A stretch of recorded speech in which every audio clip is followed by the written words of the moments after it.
All right, folks. I know we might have some more folks joining us, but it is 7:30, and I want to go ahead and make sure that we have as much time as possible to work through questions that y'all might have about the grad school process. So before we get going on questions, I thought I would just take a quick minute to introduce myself. So my name is Krysta. I use she, her pronouns. I've been working in higher education for a little over a decade, and I'm actually coming up on 5 years of grad school coaching here in February. So my full-time job is also coaching. I work at a large university here in the Midwest, coaching mostly STEM and pre-med students on their way to graduate school and medical school applications. Over the last couple of years, I've worked with almost 700 students, which has been super fun. I love getting to work with folks who are doing exciting things and helping them to share their stories in an effective way. So I have been working on the Leland platform since I think August of this year. And I've had the chance to work with students from all over the country on getting their personal statements ready and set to go for grad school applications of all kinds, including master's and PhD programs, in being able to like focus in different concentrations and majors. So I'm excited to be here with y'all tonight. So I'm going to leave this last slide up just so that y'all have a link to my Leland page if you decide you want to chat more and set up some time for us. I've also included a discount code for my hourly coaching for those of you who are here tonight. But really for the next 30 minutes, I am all yours to answer questions, to chat through those things about the grad school application process that are feeling a little overwhelming as we enter those final days. So feel free to enter questions in the chat, but I'd also be happy to have y'all unmute and ask your questions that way too. So ready for whoever wants to get started.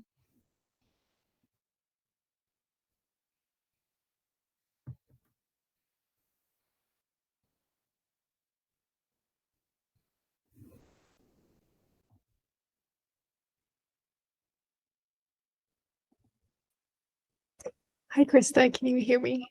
I can, Dina. Nice to Hi. meet you. You too. Thank you so much for putting this together. Yeah.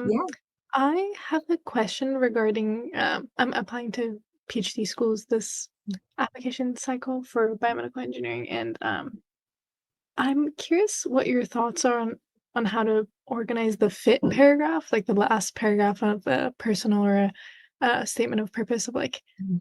what do you recommend absolutely making sure including in there to make sure to prove that like my experiences match the labs that I'm applying to. Absolutely. So yeah, so I think the specific faculty members, right, we want to draw some really unique parallel lines between the work that they're doing and the work that you're doing. So I think number one, if you haven't already, it sounds like you've already picked out some specific faculty members, right? We want to make sure that we mention those folks by name, and talk a little bit about what is most compelling to us about their work, right? So if it's that they have a community-based focus for their research, right? Like let's highlight that and then let's draw that back really briefly to an experience you hopefully talked about somewhere in the personal statement, where you're really able to identify, right, like how that corresponds to the story that you shared. So really just picking up on those factors. The other thing I would say is that the fit piece doesn't necessarily have to just come in your last paragraph. So I've had applicants who, if they have like really obvious or strong ties to the different labs that they're applying to, they'll actually like use one of their paragraphs to tell a story about an experience that they had that sort of epitomizes, right, the research that they want to be doing. And then they end that paragraph with the faculty member that they'd like to be working with and drawing some immediate connections between them and that work. So if you're finding that it's hard to like put it into one cohesive paragraph, I would say that if we're looking at a couple of different labs, that you could also consider like interspersing it throughout your essay. But ultimately, I think, again, just like making that reference back to your own work that specifically aligns. Does that help? Yes, thank you so much. Of course. Any other questions for those of you who are just joining? This is meant to be a really informal, just kind of like AMA session, a chance for folks to ask questions about that grad school application process. So feel free to jump in, either put your questions in the chat or go ahead and unmute and ask as well. Hi, Krista. Samantha here. I have a question. I'm also applying to PhD programs, but in psychology, counseling and school psychology. I'm just curious. I feel like oftentimes I get advice about the essay being speak a little bit about this and a little bit about that. And so it feels like a whole lot in a very small space. Yeah. So I'm curious what that means specifically. Like when you say just a little bit, like about the professor that I might want to work with, Mhm. like how how how much of that writing, like within 2 pages, 3 pages, are we talking about? Like, Yeah, that's a great question. So trying to figure out like how do we balance the space in our essays? So I would say the bulk of your essay should really focus on your own experiences, right? So being able to describe the skill sets that you're bringing in. We really want to center around those stories, right? Because at the end of the day, this is a personal statement that should be personal to you, right? We want to make sure that the committee is getting a chance to know you in a really unique way. And so that's where we want to focus the bulk of it. I would say when we're talking about like the tie-ins to faculty, honestly, no more than 2 to 3 sentences per faculty member at the very most. And again, right, that gives us a chance to like mention the faculty member that we're interested in working with and like what it is about their lab we find compelling. And then to draw back to the interest that we have, right, to reconnect that to the work that they're doing in their lab. And then I sometimes also like to add a little piece about like what you feel like you might get from working with them, right? So if there's something specific about their mentorship style that you appreciate, right? Because maybe you've had a chance to work with them in the past or you've talked to other grad students who have worked with them, those would be sort of like the 3 things I would touch on. So again, probably just like 2 to 3 sentences per faculty member that you're hoping to work with. Yeah, no problem. So there was a couple of questions in the chat. So one is from Sarah. Should I include faculty members in the last paragraph portion for my master's personal statement? Yeah, so we can include them in that last paragraph, right, as we're sort of demonstrating fit between us and the program. You can also intersperse them throughout your essay, as I was mentioning earlier. I think you might have joined us a little bit late, so you might have missed that. But we're talking about you can either do it all in that last paragraph, or if your themes of your different paragraphs tie really strongly to the faculty member's work, you could absolutely do that throughout your essay, right? So I've had applicants who will talk about their interest in public health research in underserved and marginalized communities. And so they'll talk through that experience, provide that story, that background, and then specifically pull in the faculty member that they're hoping to work with at the end of that paragraph to talk about how their work is connected. So there's a couple of different ways you can do it. There's not a one size fits all, but certainly we could tie that in at the end, or we can tie it at the end of each paragraph. So hopefully that helps. Next question, how do I come around to asking professors to write me a letter of recommendation? So Samantha, I'm guessing maybe you're a junior looking at applying for next cycle. But as we're thinking about those letters of recommendation, right, the first thing is that we really want to be intentional about building relationships throughout our undergraduate career. Right, so if you have a faculty member in a class that you really just their research resonates with you, right, you find yourself being really interested in the research that they're doing, I would have you make sure you're going to their office hours, right? To have you really think about like what is it you feel like you can learn from them, and then continuing to have that mentorship relationship throughout your undergrad. Typically, I would say that initial ask for for a letter of recommendation should be sort of like theoretical, and it should be well advanced, right? So it should be hopefully, I would say by like spring of your senior year, we could be asking them, I'm planning to apply to these certain types of programs. Would you be willing to write me a letter of recommendation next year? And so then hopefully they get a verbal, they give you a verbal yes. And then we would send like a thank you note to them via email just to kind of like lock that in writing so that they don't forget about it.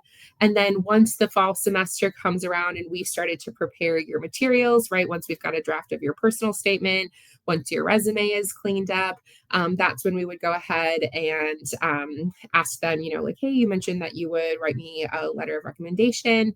Would you still be willing to do that? If so, I'm happy to send you my materials, right? And so then once we get that sort of consent via email, we can send over that personal statement, their resume, anything else that would be helpful for them.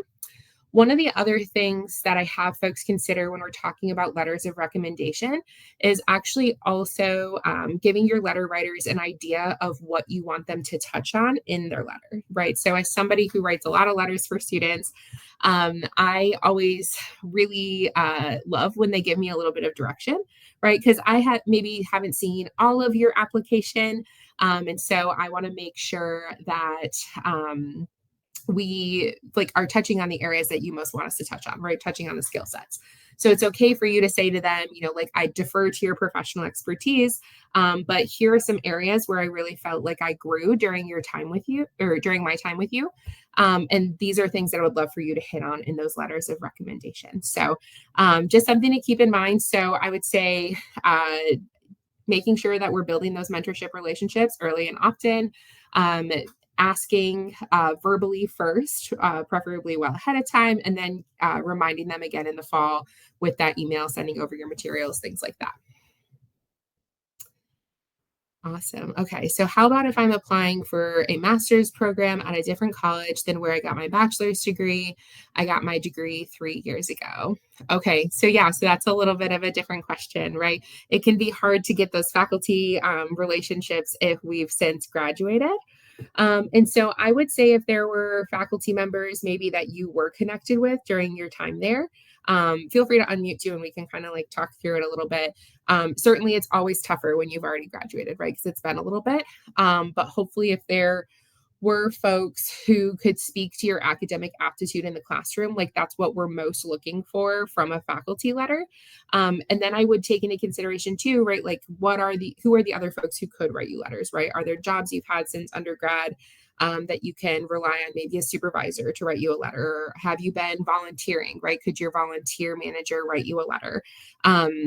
So I would say reaching out to folks that you did have a connection with in your undergrad, maybe asking them, would they be willing to catch up over coffee, right? And to have that chance to sort of like reconnect a little bit before we ask them for the letter could be a great way to go. I know that it's tough, but that's my best advice. That's what I've seen folks do when they're sort of in a similar situation.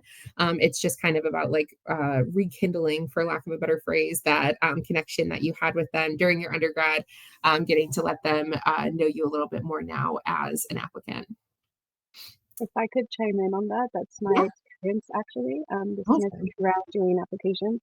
And so I got my degree over 10 years ago. And so going back, I guess the connection was still there with some of the professors. And so it wasn't as difficult as I thought it was going to be. Mm. And so I think if you have that memorable, and you're right, like if you had that connection at one point, they're more than willing to help out. So Awesome. Thanks, Samantha. That's always nice to hear from folks who have like actually had to go through that process. and on a separate note, I wanted Yeah. to so because of the same situation that I got my degree many years ago, and now trying to apply to a PhD program, I took a refresher course on general psych, and I'm just curious if you would add something like this to your resume. Ooh, that's a great question. Did you take it at the same institution that you did your previous degree at, or was it a new institution? No, it was different because I'm not living where I went to school. Okay, So gotcha. Awesome. Yeah, I think either way is fine. I actually think if it's at a new institution, that makes it a little bit easier. So we could mention that in your education section on your resume, right? You could do, you would list the name of the school, and then you could put like lifelong learning is usually what schools call it when you're not like degree seeking. So we could put that in there and then list the course or courses that you might have taken. Additionally, it's also something that you could mention in your personal statement if you're finding it too hard to work it into your resume. We could, like mention in one of your paragraphs, right, that you've recently like gone back and taken this refresher course, and then talk about like how that's helped you to sort of like reframe some of the work that you've been doing. Yeah. great, So I think there's not a wrong answer. I think you could do it in your resume, you could do it in your personal statement, you could do it in both if you wanted to. awesome. And I also wanted to ask if within your resume, do you add lettering for a master's, for example? Sorry, say that for me one more time. Do you add lettering? Like, if you have a master's, for example, like, do you add Masters of Education after your name, or do you leave that off?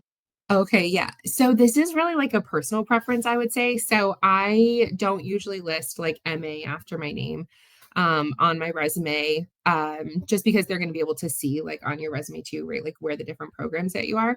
But even in general, like folks who will put it on business cards or email signatures, I would say it's like really personal preference. So if it's something that you want to include, I think that that's great.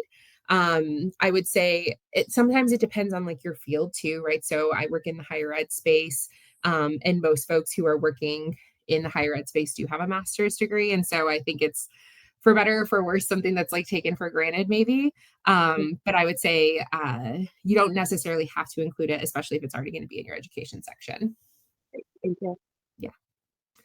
Awesome. Next question is, how important is the personal statement? Is that like a cover letter? So a personal statement, I would say, is actually a really big piece of the graduate school application process. It's by far the thing that I spend the most time on with my clients, right? Because like your grades are kind of already set in stone, right? Like, so they're going to have your transcripts. If there are tests that you have to take, right? Any standardized testing, that's going to be something that they'll look at as well. But the personal statement is really an opportunity for you to share a little bit more about your story for those programs, right? And so this is where we can kind of personify some of the experiences that you've had, right? We can talk about more than just the skills that you list on your resume.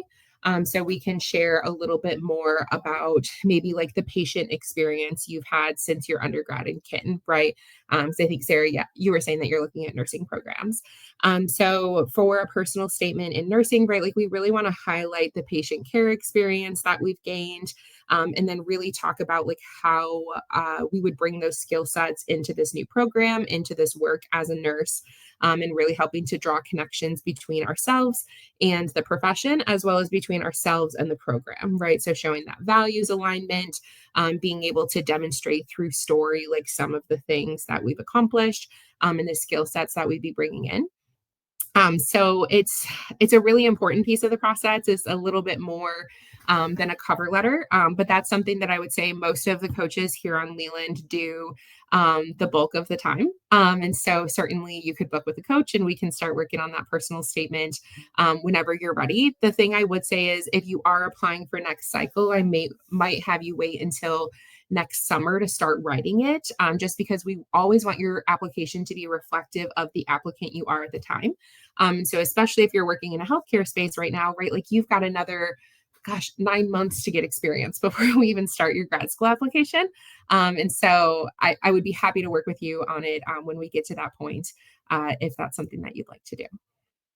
Let's see, what about candidate statements for PhD programs? How do you make it more personal?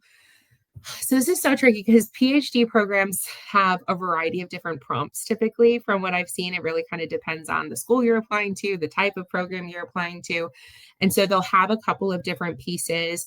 But what I often see is that we split things into a statement of purpose and then a personal statement. So that personal statement, you can sort of think of as like a how did we get here, right? What experiences have you had so far? What's led up to this point, right? So that really can be deeply personal. It can be academic experiences. It might be some personal experiences, depending on the type of work that you're doing.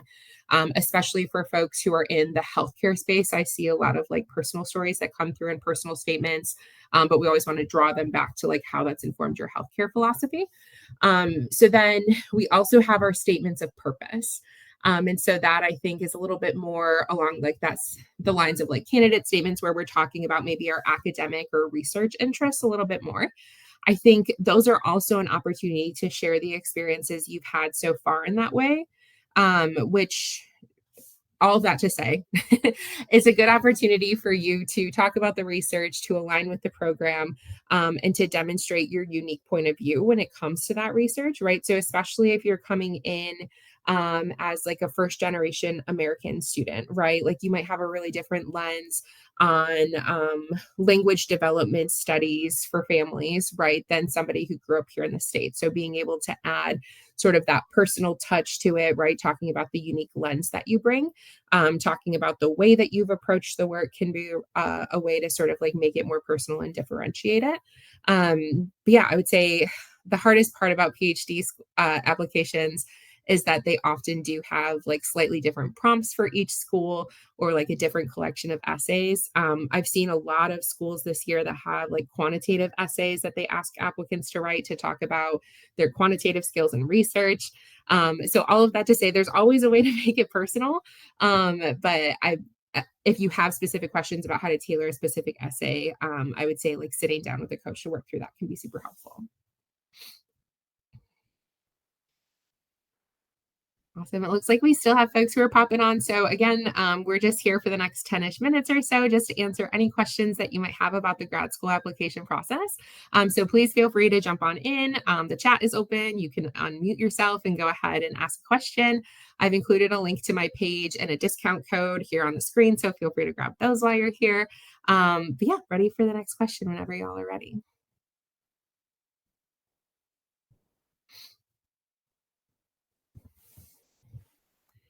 All right. So what are some general red and green flags about the statement of purpose and the personal statement? Ooh, okay.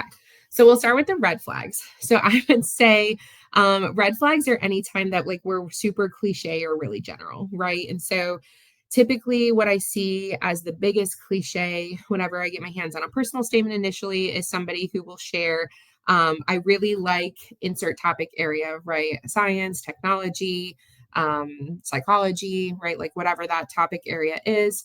And I want to help people, right? And so the best and worst thing about those types of things, right, is that hopefully everybody who's pursuing those types of degrees wants to help people. So it's a great starting place, but we really want to make sure that our story is a little bit more nuanced than that, right? That we're adding our own unique perspective. So I would really stay away from anything that when you read the sentence out loud, if anyone else could say it without any additional context and it would make sense for them, that's a sentence we want to avoid putting in your personal statement or your statement of purpose. We only have so many words for the statement usually, right? I think the most I've seen is 3,000 words. And the lowest I've seen is somewhere around like 500 words. So they can be really, really limited depending on the type of program you're applying to. And so again, we want to make sure that everything is specific to you. So on a related note, I would say the biggest green flag I see is when applicants are really able to make meaning of their experience, right? So if you're working on a research team, I want you to be able to do more and explain more than just like, here are the lab techniques that I carried out, right? I want you to tell me about like how you learned those things and maybe how you help to teach them to other people and how that's going to help you to be a better researcher in the lab, right? And a future leader if we're pursuing a PhD, right? Like potentially in education. So really thinking about what is unique about your experience, right? Have you really taken the time to sit down and make meaning of what you've been spending all of your time on? I think applicants so often undersell the work that they do. Like y'all are amazing. Like even just between the 8 of you here in this room, I bet we have thousands of hours of research and volunteer work and clinical experience and like you name it, I'm sure that between the 8 of you, you've got it. And so we really want to make sure that you're able to highlight that experience in a meaningful way. So red flag is being general, green flag being super specific. Let's see. Next question. How should I approach asking my current supervisor about writing me a letter of recommendation?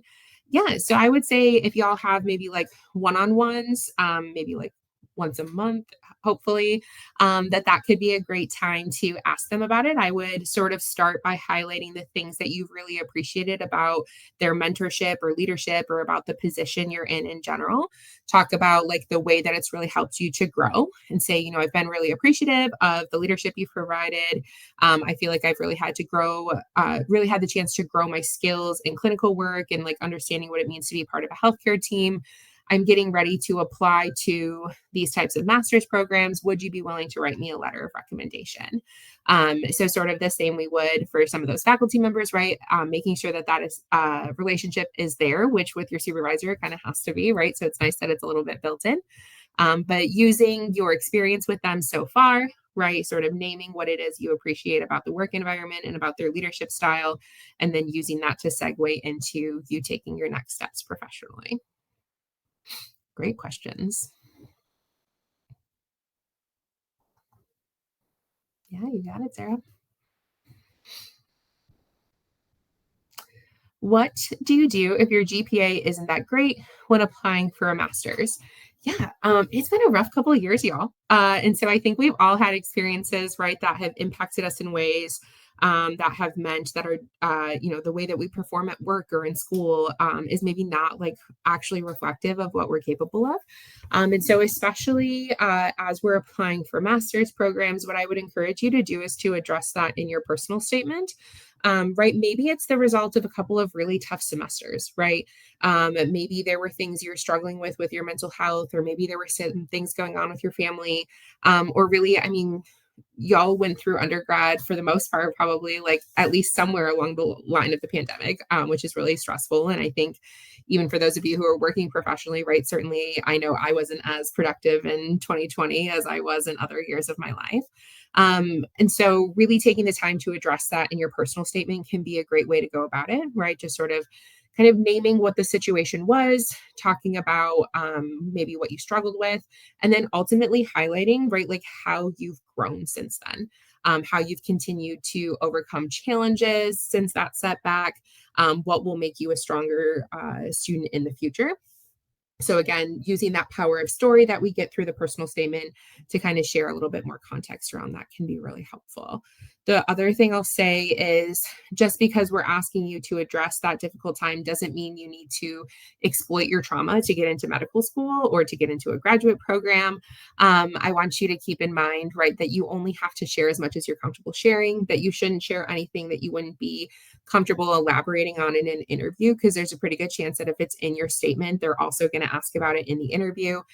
So just be mindful of that, right? There are ways to say enough to explain the experience without having to like fully disclose things that might be really uncomfortable to talk about with a stranger.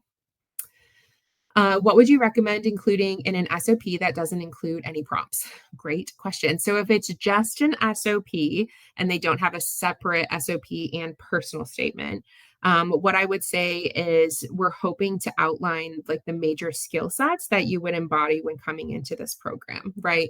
Or sort of being able to highlight the research areas that you really want to focus on. I would say we could do either of those things or maybe even a little bit of both. Ideally, your intro paragraph should provide some sort of like interesting anecdote about the work that you've done so far, right? So maybe you had the chance to go on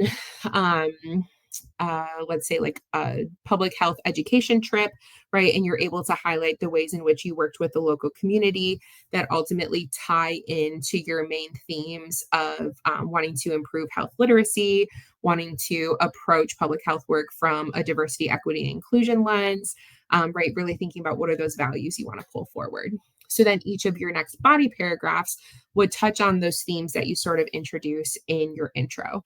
So ideally, we're looking for 2 to 3 really strong body paragraphs that highlight a skill or value that you want to use in your work, that tell a story about that skill or value.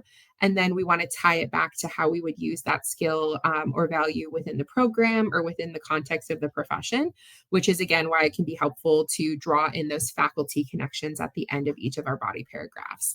And then the conclusion should really just sort of be reiterating your thesis statement from the beginning, right? Reiterating why those themes are important to you. And then specifically touching on like why this program at this time for you. So again, thinking about the skills and values you want to embody in your work, telling some stories that relate back to that and really help to demonstrate it, and then putting them within the context of the profession or the program.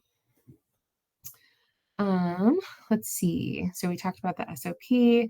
So there's a follow-up question about the grades. So if I withdrew from a course during the spring semester of my senior year, but I got good grades in the other courses that semester, should I address the withdrawal in my essay? Yeah, I think you could address the withdrawal and maybe just highlight specifically like what you struggled with that class, right?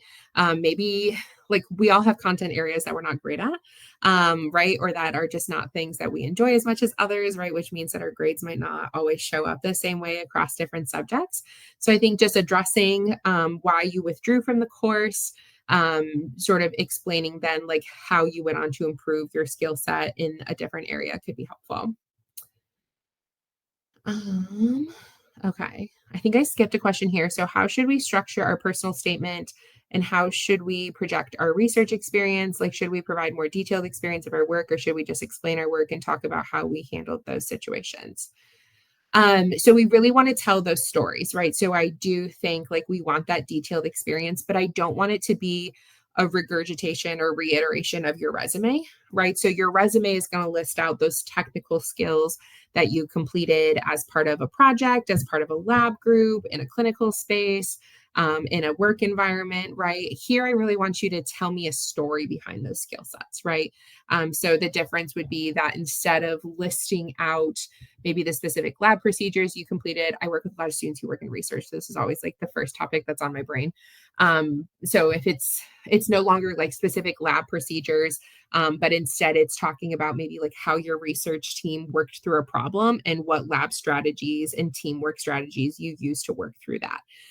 So I would say it's a little bit of both of those things, right? We do want to know a little bit about the lab experience, but we want to know about it within the context of the experience, like give me a greater story. So I do think just like more that detailed experience of your work, so that we can really talk about, again, like how it's helped to prepare you for this future path. I do know that we're at 8 o'clock. So if there are folks who have to sign off, again, my link is here via the QR code. So you can grab that if you want to jump onto my page to grab some time for us to chat one-on-one. You can also use the discount code Krysta-F-AMA for a 10% discount on hourly coaching. But I know there's a couple more questions in the chat, so I'm going to try to get to those. There's a question from Dina about what are your tips on managing multiple statements for multiple schools? Great question.